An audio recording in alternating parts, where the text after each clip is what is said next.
Yo, what's cracking YouTube?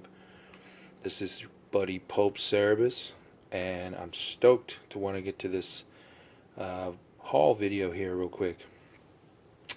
Let me start off real quick with my little runner of the day. This is issue 36, Amazing Spider-Man Signature Series, and that is signed by Michael Straczynski. I have it up here. Actually, I mean, okay, it's a cool book, and I can tell people a little bit about it, which was I bought this book when it originally came out in like '01, obviously, right at the end of the year, December. I was working in a store at the time, and I must have gone through 50, 60 copies of this book itself, and I pulled out the best one that I saw. When I submitted this book to CGC, I saw the artist or the writer sign it. He signed it right where I wanted him to, and that was cool. And then I looked at the book and I gave it to the guy. He put it in a regular comic box, and I was one of the first few people who did submissions that day, and there was a line of people behind me. And then I assume that all the rest of the books subsequently were put in front of mine. This one came back with a little bit of a crimp or a spine, something to me anyway. I saw it when it came back. And it led me to believe that the book itself was actually not really properly cared for once it was transmitted to CGC hands, and thus as you can see, I ended up with a 9.6. Okay, maybe there's other flaws or reasons, but I certainly know that the spine on this one was absolutely stunning. So, that being said, I've seen a lot of rant videos against CGC lately. I've seen other fellow YouTube people here have plenty of issues with submissions and books being returned and returned late. But I have this one here in the spotlight pretty much for all of those people who have run into issues with CGC. This is the only book I've ever submitted to CGC, and it's probably the only book I may ever submit to CGC. On that same note, I would consider going CBSSC. I can't even keep the letters straight anymore. Yeah, let's see what happens. Anyway, enough of that nonsense. Let's get on to some fun stuff. This first stack here, I won't necessarily say they're dollar books, but at the end I think you'll see my calculation. Alright, so this is a Silver Age classic. It's a reprint of House of Secrets 92, first Swamp Thing. I thought, heck yeah, reprinting the original House of Secrets in its original format, being able to read the story and whatnot for about $1. I thought that was a no-brainer. Dark Horse Presents. Now this is some sort of special 48-pager. I'm sorry, it's issue 28. And there's stories with Concrete and Black Cross. And what was it? It's really well drawn. I can't remember. There's a short in here called Homicide that was pretty cool. Oh, Roach Mill. That's what I was thinking of. That's kind of a Von Bode style kind of art. Pretty cool. Dark Horse Presents. Obviously, what is it? Issue 32. First Aliens in comics. And later in the 30s, first Alien Predator in comics. But this was just another Aliens appearance. This is Dark Horse Presents 42. This here is a pack of Darkhawk. 3 or 4 issues in there of Darkhawk. Issue 2 with Spider-Man's on the cover here, so I figured what the heck. Keeping up here, trying to pick up Mark Brooks quite frequently in all his various titles. This is another issue of Ant-Man, particularly number 2. Ant-Man stuck in a Miami snow globe. Sweet. Alright, speaking of Inhumanity, this is the 13. I don't know how many issues he did, but this is Simone Bianchi cover and interior art. And let me tell you, leafing through this book was a revelation. So, some really killer art inside that book.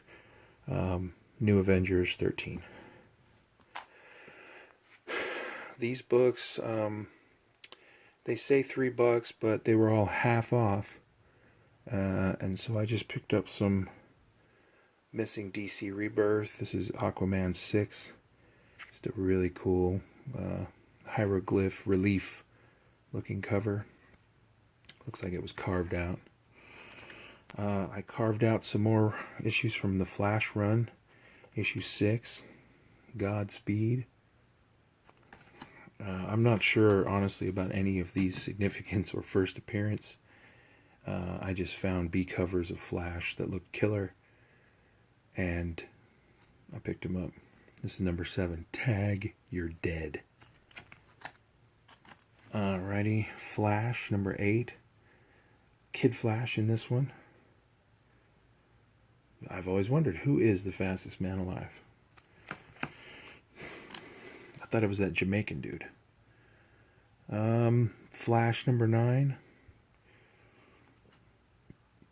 And, like I said, I think those all were probably $1.50.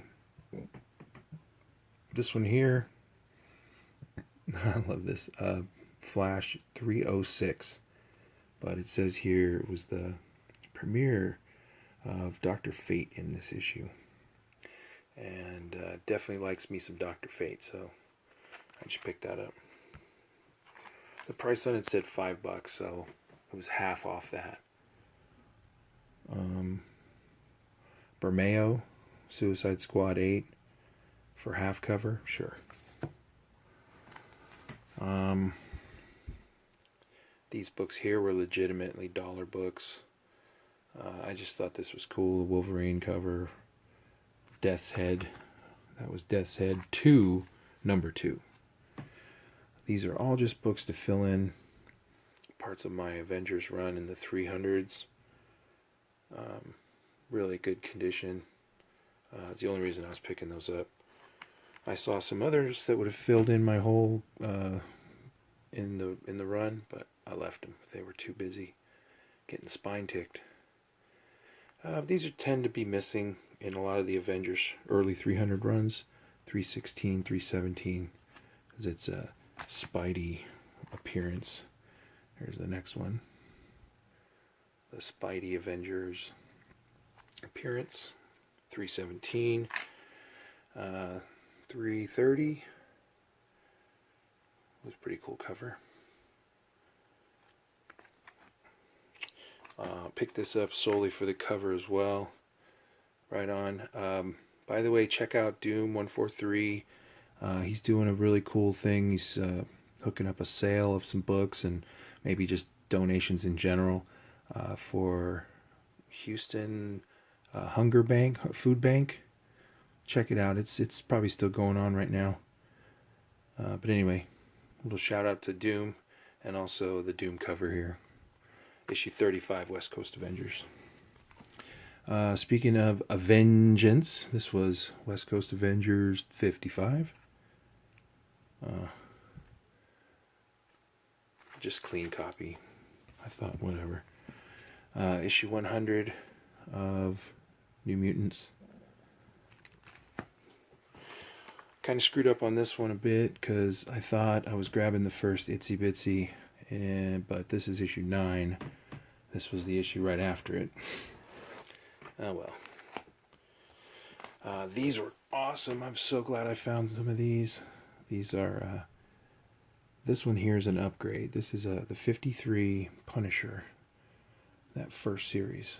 And man, what a cool cover. dark covers, hard to find in completely ticklish shape. And then, of course, the one I was missing was the 54, Part 2, Attack. And that's a killer cover. I don't remember if that's... who did the cover on this? I don't know, I'm going to have to find that out. But also, there's 2 copies of this book in here. So, that was... And they're about the same condition. So that was cool to pick up 2 copies of that black cover 54. These next books here were legitimate dollar finds, dollar books. There's a place I know that's starting to stock all dollar comics. And it's really cool with the exception of, okay, get this. If the comic's in a bag and board, they stick a dollar tag on it. If the book is not in a bag and board, they stick the price sticker right on the cover of the comic. And I've tried to talk to them about this. And I said, look, all your comics are $1, right? Just put a sign. Save the man hours of having a sticker on a raw cover of a comic. I go, come on. But anyway, so look what I find here. And I've found some crazy stuff in there before. Unbelievable. Black Science #2 first print that completed a run of mine. I could go on, but Avengers Infinity #10 first Thane. But anyway, today I didn't have a lot of time. I had about maybe 10 minutes. But I pulled issue 1 and issue 2 of Motor Crush out of there, which I thought people seem to like that series. This one here also, issue 1 of Fade Out. Brubaker and Phillips are probably one of the best teams in comics since Byrne and Sinnott, or Miller and Miller. Anyway, issue 1, the Fade Out, for $1. Oh, now this one, first print, issue 4 of the volume 1 Space Riders. Dig it, man. There's one thing I forgot about this book too. This book had another book behind it, but I didn't know what it was. It is... Oh, cool. It's Thunderbolts 27. Oh, look at that cover. Frank Castle. Whoa, dropping his guns. He's walking away. Wow, cool. Well, anyway, so that was the end of that. That whole stack was $44. Those last books were dollar books for sure, and that first stack up to there was $40. So now, real quick, we got to go on to this before this gets too out of hand. These were eBay books that came in. I know I keep showing this all the time, but I just keep getting it. This one too is in really good shape. I don't know if there's a tick there. Anyway, Warlord of Mars 21. I have a bunch of copies of these, and the only one I'm still wanting, the Virgin variant. If you see that Virgin variant, oh man, I gotta get it. Also, this from the same seller, Vampirella 38. Nothing more be said. That's just another in the Lucio Perillo pickups lately. Alright, now, this is where we go. We got to get cranking now. This is pickups and stuff from last week and this week. First off, I just want to say very little Marvel and very little DC. This is all just small press, independent stuff, and it's all killer. Solar Flare #5. Said I would get that last week. Space Riders #3, Volume 2. What is it? Galaxy of Brutality. Alexis Zirrit doing just wacky stuff in here, and it's awesome. a book that I want to bring a little bit of attention to now that I know that I have 2 copies. This is Lark's Killer number 2. Issue 1, it's by Bill Willingham, guy who did Fables.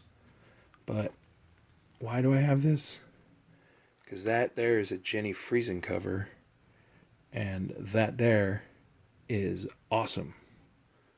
So, Lark's Killer. Can't be a lot of them, man. This is Devil's Due publisher. And they publish some cool stuff, but not in high amounts. Probably speaking of a low printer, there's Nothing There number 4. I've cracked the cover just to look through this, and I got to admit, I love it. The art looks really interesting. Kind of like a Department H style, or like a Royal City kind of style. But I'm really interested in wanting to read this once I get a full run of that. Speaking of, I just ran into this book, Lola XOXO. This is Saya Om. And let me tell you, this right here is awesome. The art in it is worth the price of admission. It just reminded me of like some of those great old-time fairy tale books that you used to get and read and see when you were a kid. I saw also a short note. I already had a number 1, but I just I thought this was issue 3, so I bought it. Even though it has a big number 1 on it, I don't have much time when I'm rifling. I'm grabbing and going. Speaking of, this is the 2nd issue, which did come out. So Lola XOXO, bam. Another short print book. This is A cover to Infinite 7, number 7. They say it's a movie poster variant, but I'm not sure to what. Maybe Magnificent 7, I don't know. This is an awesome book, and it's ending next issue.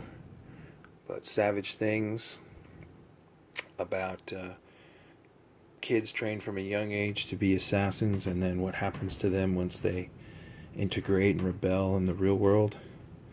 Man, you got to check this out. It's cool stuff from Vertigo. When have we heard about anything from Vertigo?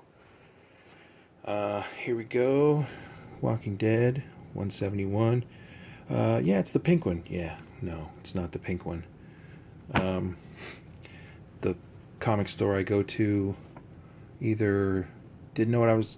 Several comic stores I go to either didn't know what I was talking about, or already had them on the wall for $40-50, and that's just wrong. I don't even know what to say about that. But here's the other cover. Yo, Harley Quinn. Everyone's picking up Cho on Harley Quinn. Aberatu. This book is awesome. It's ending next issue, 6th issue. But man, that is cool. Lion's Forge, great job. 4 kids walk into a bank. Sticking with that. That's whenever that comes out, I pick that up. Beautiful Canvas. Yep, that's for sure.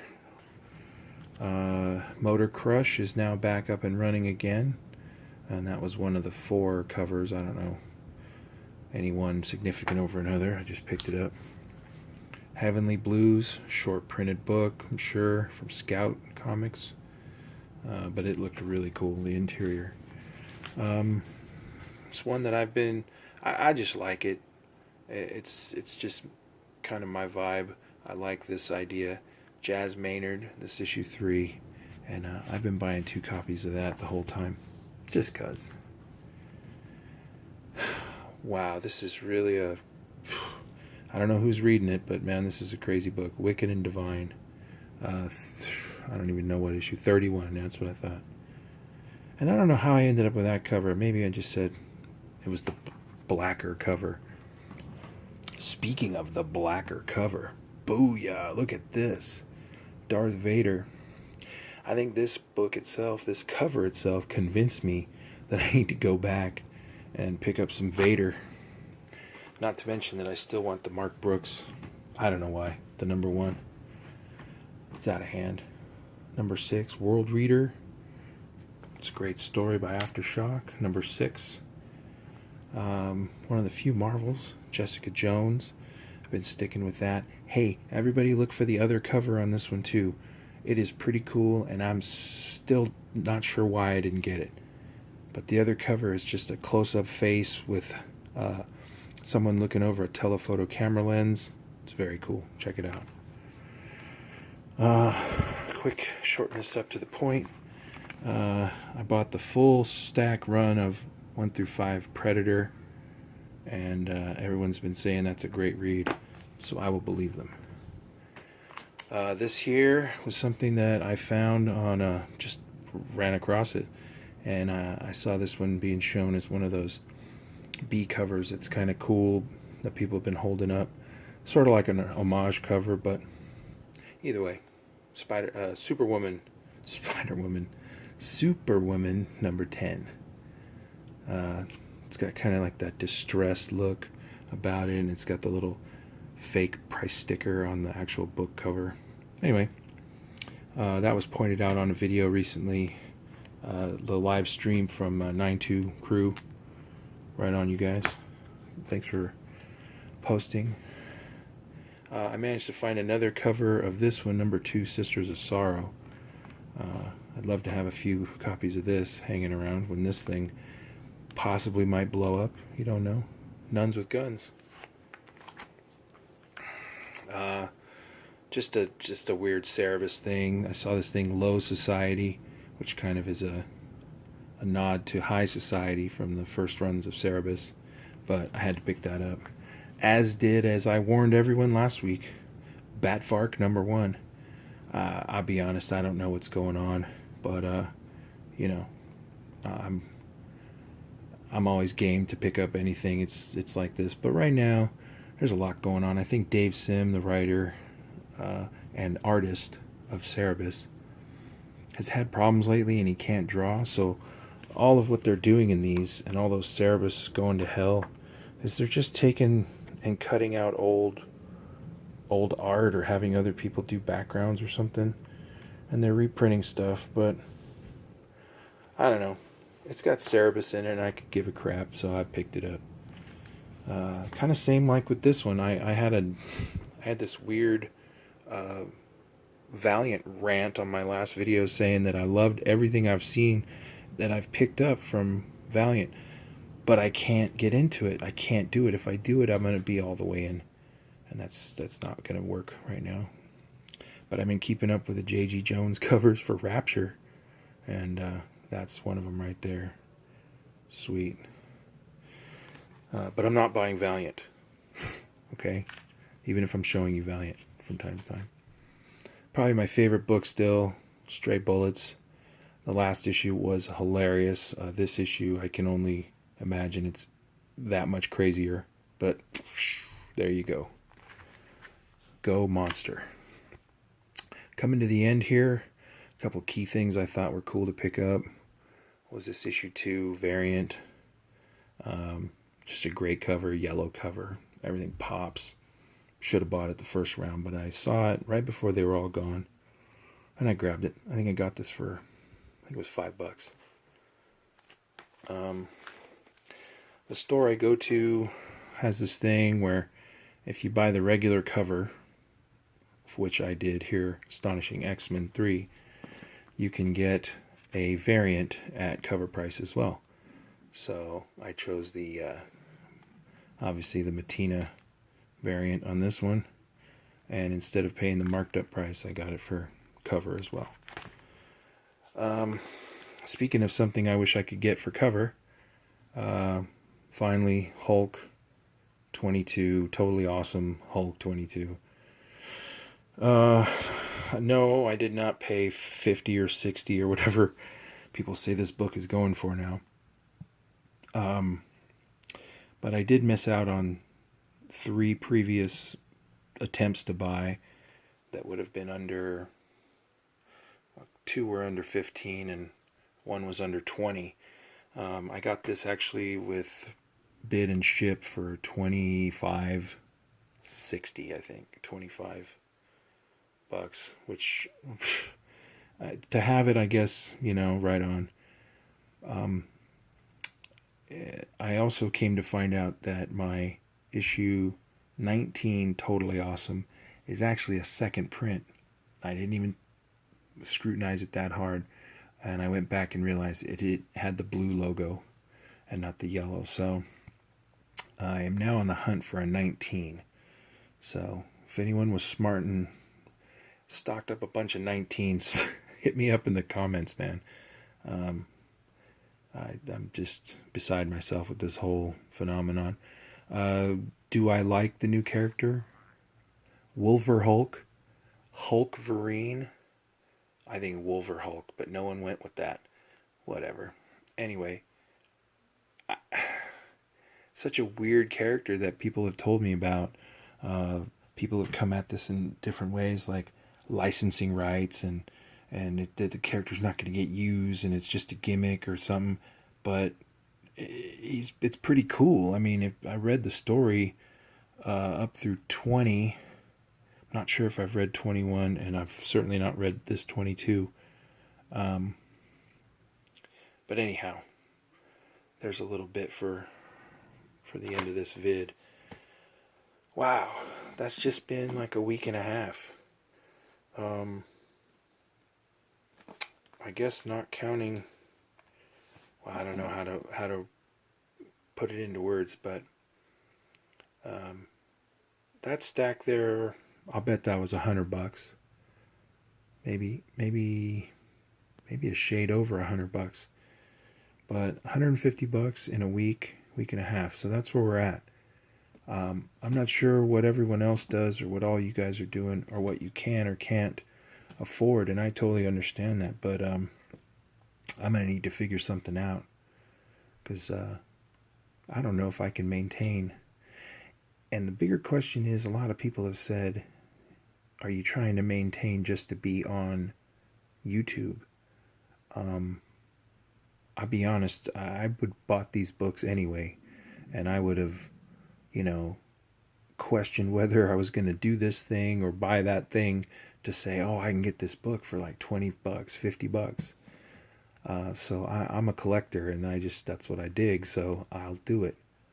But I'm really starting to worry and feel for all the other people out there on maybe a little bit more fixed budget. And I'm not wealthy by any means, man.